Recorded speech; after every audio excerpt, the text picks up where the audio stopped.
the galaxy in the rickety spacecraft he had inherited from his great-grand explorer uncle. The Tiara-class starship, famous for its beauty rather than reliability, was now nothing more than a spark-filled tin can hurtling toward an unknown blue planet, Earth, or at least that's what Zorak called it after he looked through his tiny observation window and saw vast oceans and green patches of land.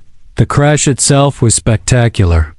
Zorak's spacecraft spun, twisted, and finally, with a resounding crash, landed in what appeared to be a dense forest. Trees groaned as branches broke, and birds scattered in alarm. Zorak tumbled out of the cockpit, his 3 long, sticky fingers catching on a tree branch as he went, flailing like a ragdoll. The alien's antennae twitched nervously, sensing the strange smells of Earth air, which was far more pungent than the sterile atmosphere of Tiara. Zorak had no map, no communication device, and certainly no manual in Earth languages. He only had a vague understanding of humans, which came from old Tiara legends about explorers who went to other planets and reported back stories about odd, unpredictable creatures who walked on 2 legs. Now he was about to meet them firsthand. First problem was food. Tiara cuisine was designed for 3 stomachs and a high tolerance for gravity, so Zorak immediately recognized Earth's vegetation as edible but confusing. He picked a bright red fruit and took a cautious bite, only for it to squirt juice across his face. Then he attempted to chew on a green leaf that was tougher than any rock he had ever gnawed on. His alien face twisted, eyes bulging as he tried to swallow it, eventually spitting it out with a loud blarp noise that startled a nearby squirrel. The squirrel, convinced that Zorak was some kind of mutant acorn thief, chattered furiously and ran away. Zorak, embarrassed, waved a sticky hand in apology. Though the squirrel had already vanished, his next challenge was humans. Zorak had to blend in at least a little. He discovered a small town nearby and watched humans interact. They laughed, cried, and shouted at small glowing devices phones, he guessed. Curious, Zorak mimicked their gestures, trying to look normal, but humans gave him strange looks. One man pointed and laughed when Zorak attempted to buy a sandwich by showing a glowing Tiara coin, which humans clearly didn't understand. Zorak, unfazed, swallowed the coin whole, which led to a burping incident that made a child giggle uncontrollably. Zorak quickly learned that humor could be a universal language if it involved sticky situations, squeaky noises, or something bursting unexpectedly. Through trial and error, Zorak discovered a peculiar skill. He could stretch his limbs in ways humans could not, bend around corners without being noticed, and even inflate himself like a balloon to float over crowds. One day, he saved a cat stuck in a tree by inflating like a giant cushion, landing softly and catching the terrified feline. Humans stared in amazement, calling him a magic balloon person, and Zorak decided that this was his calling, blending. And while secretly performing extraordinary feats, but Zorak's journey was not without frustration. His spacecraft still lay in the forest, broken, and he had no idea how to repair it. Spare parts were impossible to find on Earth, and communication attempts with Tiara failed. Apparently, Earth's atmosphere blocked interstellar signals. He tried connecting to human networks, which resulted in endless error messages that made his antennae twitch uncontrollably. Frustrated, Zorak threw himself onto a pile of autumn leaves, only to be attacked by a particularly aggressive goose. After a chase that ended with Zorak diving into a pond, dripping water and mud from his shiny silver skin, he realized that survival on Earth required not just intelligence, but patience and adaptability. Yet, despite all the challenges, Zorak learned something important. Humans were resilient, unpredictable, and in their own messy way, wise. From watching children laugh at puddles to seeing adults share meals despite arguments, He began to understand teamwork, kindness, and the humor in imperfection. These lessons would later become crucial in helping him solve the biggest problem yet repairing the Tiara craft and returning home. But for now, Zorak focused on exploration, observation, and most importantly, avoiding geese. After several days on Earth, Zorak started feeling a little more confident. He had learned how to avoid geese, not eat random red fruits, and even make humans laugh, sometimes intentionally, sometimes not. But his main worry, the Tiara spacecraft, still lay broken in the forest. The landing had damaged crucial parts, and Earth's resources seemed woefully inadequate for an interstellar repair. Zorak decided the first step was observation. Humans had something called tools, but he had never seen anything like them before. Hammers, screwdrivers, and electric gizmos were utterly foreign to him. He tried using a hammer the way he would use a Tiara compression wand, only to accidentally knock over a picnic table and send sandwiches flying in all directions. Children screamed with delight as Zorak tried to catch the airborne peanut butter and jelly sandwiches with his sticky, stretchable fingers. "This alien is hilarious," one kid shouted. Zorak beamed inwardly. Apparently, humor was universal after all. Next, he tackled communication. Earthlings spoke many languages, and Zorak's Tiara dialect was completely alien. He attempted mimicking sounds, gestures, and even facial expressions, which led to some very funny misunderstandings. In one incident, he saw a man waving at him and thought he was summoning Zorak to battle. Zorak responded with a dramatic war cry, flailing his limbs like a multi-limbed windmill. The man screamed and ran, dropping his ice cream. Zorak felt guilty, but the ice cream was delicious. He decided Earth's food was both a challenge and a reward sometimes. Simultaneously, Zorak's next discovery was that humans worked in groups to solve problems. He saw people building a treehouse for children in a nearby park. Fascinated, Zorak decided to help. Unfortunately, his 3 long fingers and elastic limbs made construction chaotic.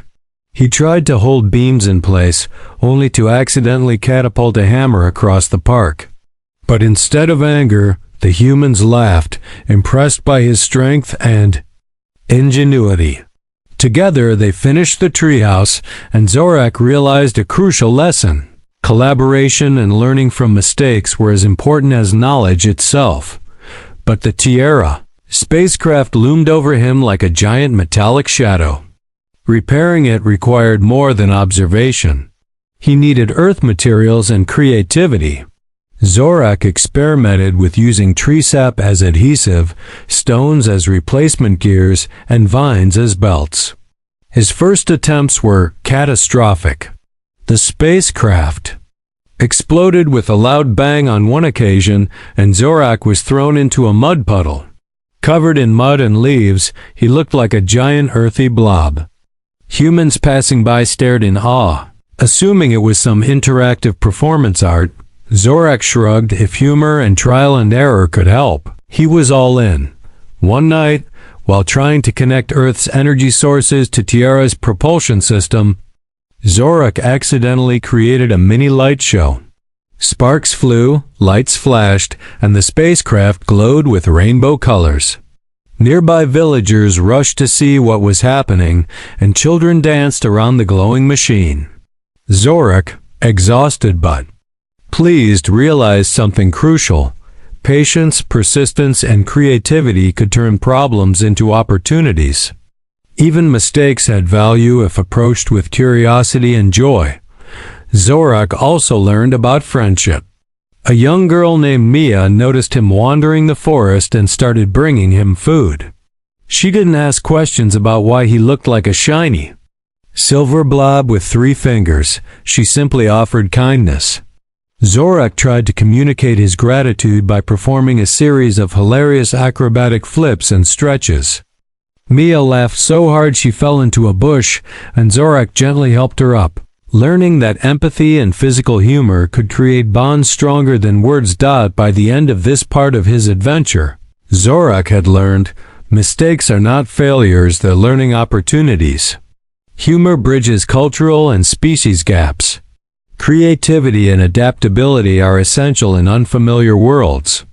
Patience and collaboration can solve problems bigger than oneself. And most importantly, he realized that Earth, despite its chaos, geese, and weird foods, had taught him more than any Tierra Academy ever could. Yet the Tierra spacecraft remained broken. Zorak's next challenge would be testing what he had learned and finding a way to combine Earth ingenuity with Tierra technology. If he succeeded, he could finally return home, but the path was still full of surprises, mishaps, and undoubtedly, laughter. The days on Earth had passed in a blur of sticky fingers, flying sandwiches, and unexpected laughter, but Zorak knew that playtime was over. The Tierra spacecraft wasn't going to repair itself. And besides, the thought of returning home kept his antennae twitching with both excitement and anxiety. He had learned much about humans, food, and humor, but now it was time to combine all of that knowledge to solve his biggest challenge yet. Zorak started by examining the spacecraft carefully. The crash had bent panels, broken circuits, and jammed several moving parts. Earth's resources were primitive compared to Tierra, but Zorak had learned to improvise. He discovered that vines could replace belts, thick tree sap could act as adhesive for certain joints, and rocks carefully carved could substitute for missing gears. He also realized that patience and observation were key. He could no longer flail blindly, as he often had in his first attempts. The first attempt at repair was a spectacle. Zorak attached vines in place of belts and tried to turn the main propulsion gear. The vines snapped, spinning him into the air like a slingshot.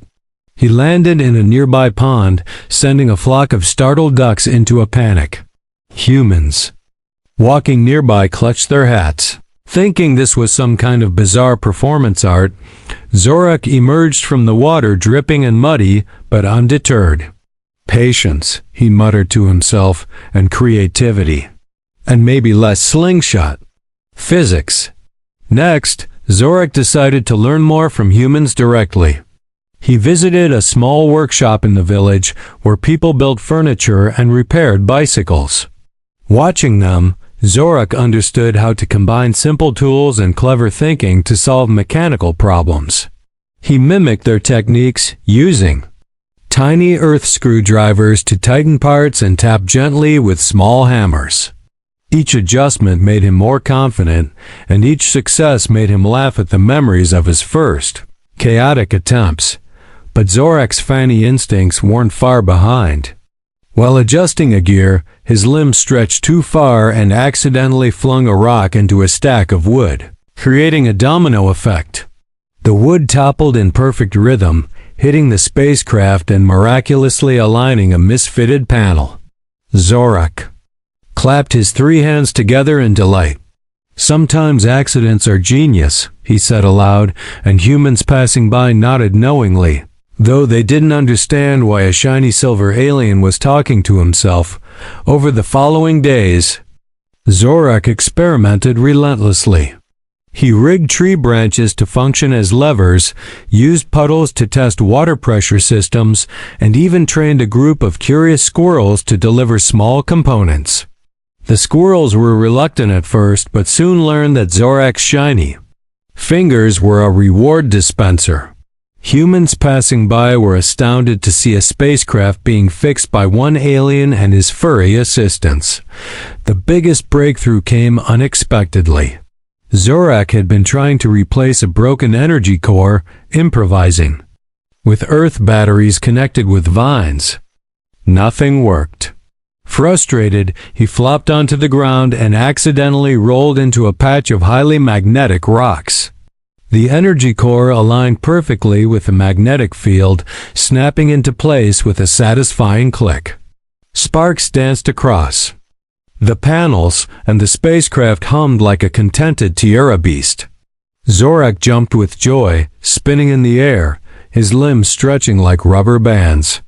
Even the geese seemed impressed, or at least confused. By now, Zorak had learned crucial lessons about Earth, humans, and himself. Mistakes could lead to unexpected solutions. Collaboration, even with squirrels, was invaluable. Humor, patience, and creativity were tools as essential as any screwdriver. The simplest resources could solve complex problems if applied cleverly. With the spacecraft finally operational, Zorak knew the final step was test flight. He practiced carefully, remembering all the lessons of patience, observation, and the humor of trial and error. And when the time came, he climbed into the Tierra ship, waved goodbye to Mia and the villagers, and set the engines humming. The Earthlings watched in awe as sparks flew and the ship lifted gracefully into the sky. Zorak performed one last mid-air twist, a salute to his friends on Earth. Before shooting toward the stars, Earth had taught him resilience, creativity, friendship, and the beauty of imperfection. Zorak knew he would return to Tierra not just as a skilled explorer, but as a wiser, happier alien, one who could laugh at mistakes and celebrate every small success along the way.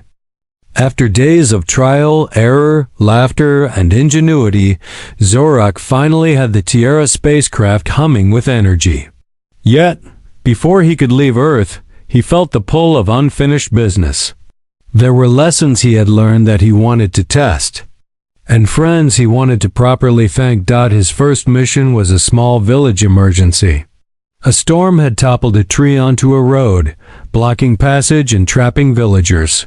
Zorak knew this was a perfect opportunity to put his Earth-learned skills to use. Stretching his elastic limbs, he lifted the fallen tree, rotating it like a giant lever, and used vines and branches to stabilize it temporarily. Humans watched in astonishment as Zorak's long, stretchy arms twisted, turned, and bounced the tree just enough to clear the path. Children cheered, and Zorak, proud of his clever solution, gave a goofy bow, nearly falling backward into a puddle, but catching himself with a perfectly timed flip that made everyone laugh even harder. Next, Zorak wanted to leave gifts for the humans who had helped him. He used scraps from the forest and parts of his old spacecraft to create small gadgets, wine-powered toys, sparkling light machines, and even tiny devices that made funny sounds when touched. He left them at the workshop, the playground, and the school, ensuring the humans would remember him with smiles, wonder, and laughter. It was his way of returning the joy Earth had given him. In his final days, Zorak reflected on his journey.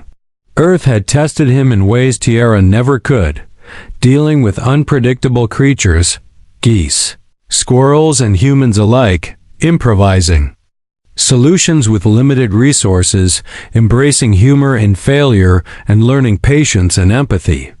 Each day had reinforced a simple truth: success wasn't about perfection. It was about persistence, adaptability, and joy in every effort. The Tierra spacecraft was fully repaired. Zorak performed a final inspection, bouncing from panel to panel, stretching his limbs to reach every corner. The energy core hummed steadily, gears turned smoothly, and the hull glowed softly under the afternoon sun. Everything was ready. Before leaving, Zorak bid farewell to Mia, who had been his closest human friend. He performed a series of acrobatic flips and stretches, showing gratitude and sharing a final laugh. Mia clapped and waved, her eyes wide with amazement at the alien who had become both a teacher and a friend. The villagers, too, gathered to watch Zorak lift off, cheering and laughing at the silver alien who had brought chaos, humor, and a sense of wonder into their lives. Finally, with a deep breath of Earth air, Zorak entered the cockpit, secured himself, and activated the engines. The spacecraft lifted smoothly, then rocketed upward, performing a playful twist midair, a nod to all the joy, mistakes, and creative problem-solving that had defined his time on Earth. Zorak's journey had been messy, funny, challenging, and enlightening. Earth had changed him, and he knew that the lessons, laughter, and friendships would remain with him forever. Zorak's journey back through the stars was quiet and contemplative.